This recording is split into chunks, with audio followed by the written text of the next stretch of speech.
හැම දිනාටම තෙරුවන් සරණයි. ඔයාලට මතකද මේ සිද්ධිය? කුරුණෑගල ප්‍රදේශයේ සතුන් බලාගත් කාන්තාවක් අවිරහස් ලෙස මරණයට පත් කරලා එතන සත්තු කීප දෙනෙකුට වස දීලා මරණයට පත් කළා. ඉතින් මේ අහිංසක සත්තු ටික ගෙනියන්න තැනක් නැතුව හතර වටේටම කැරකිලා අපේ තනුෂා මහත්මියගේ ඒ වගේම ශිරන්ති මහත්මියගේ මැදිහත් වීමෙන් අන්තිමේටම මගේ ළඟට ආවා.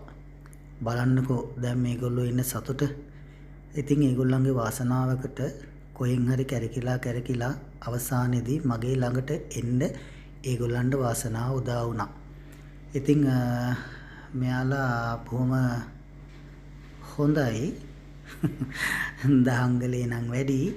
ඉතින් හරි හොරතල් ඉතින්. හොඳට ලස්සනට ඉන්නවා. තාම මේගොල්ලන් ට්‍රීට්මන්ට් කරන්න පටන් ගත්තේ නැහැ. ජල බීතිකා එන්නතනම් විදලා තියෙනවා. ඉතින් මේගොල්ලන්ගේ රෑෂ් තියෙනවා.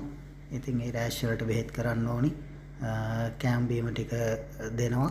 අපේ තනුජා ජයවර්ධන අක්කා මේගොල්ලෝ ගොඩක් උදව් කරනවා මේ කටයුතු සඳහා. මේ කූඩුව හදාගන්න තනුජා අක්කා තමයි උදව් කළේ. ඉතින් දැන් මේගොල්ලෝ සතුටින්. ඉතින් මේගොල්ලෝ සතුටින් ඉන්නකොට ඉතින් අපිටත් හිතට හොඳයි, හිතට සතුටුයි. මොකද අහිංසක හදවතක්, ගැහෙන හදවතක්, කතා කරන්නට බැරි. ඉතින් ඒගොල්ලන්ට ඉතින් කැම ටිකක් දීලා ඒගොල්ලන්ව බලා ගන්නවා කියලා කියන්නේ ඉතින් අපිට සතුටක්. ඉතින් මේ අහිංසක සත්තු වෙනුනොත් මෙත්මල් පිබිදලා තියෙනවා.